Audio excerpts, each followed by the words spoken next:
Hello guys, welcome to my YouTube channel. De joke lang. Ayan nga guys, so ito nga guys yung unang build ko guys na binidyohan ko bago pa i-upgrade guys na ginawa ko. So ayan siya guys, kita nyo naman.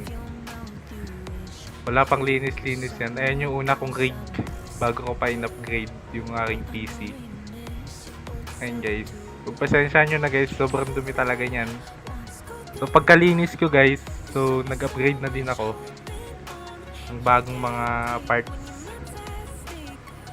na gagamitin para sa aking upgrade mamaya. Papakita ko sa inyo guys mamaya. Ayan guys. Pakarumi niyan. And then guys, proceed na tayo guys sa mga specs na ipapakita ko sa inyo. Specs ng PC ko. Ngayon guys, dito na tayo sa mga specs natin, no. So, meron tayong motherboard na ASRock D450 Steel Legend. Sa processor naman natin ay AMD Ryzen 5 5600G.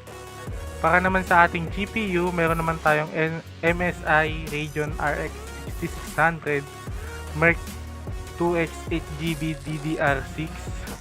Para naman sa ating AIO, meron tayong first player Montra MT360 AIO liquid CPU cooler.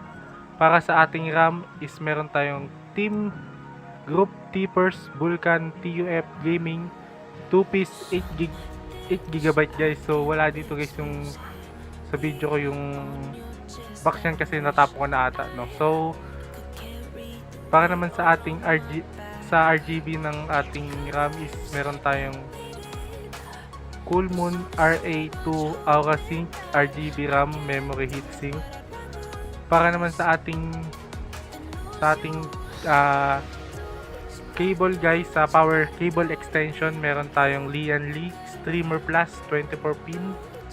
And then sa ating Lian Li Streamer Plus 8 pin. And then sa ating fan naman is meron tayong Coolmoon Northwind case fan. So 10 pieces yun. So and then meron sa storage naman, meron naman tayong Samsung 870 EVO 500GB. And then sa ating HDD naman guys, meron naman tayong Seagate Barracuda hard drive 2TB and 1TB. Para naman sa ating PSU, meron tayong Inplay GS650 Pro PSU 80 Plus Bronze. Sa ating case is meron tayong KTech Robin 3 ATX Mid Tower Gaming Case. Para naman sa ating keyboard, meron tayong Red Dragon Kumara K552 Mechanical Keyboard. And then sa ating mouse, meron tayong A4Tech OP 720 optical mouse. And then sa ating sa ating headset is Badwolf RGB stereo gaming headset. So yun lang guys. So ito na guys yung ating build, full build guys. So enjoy watching.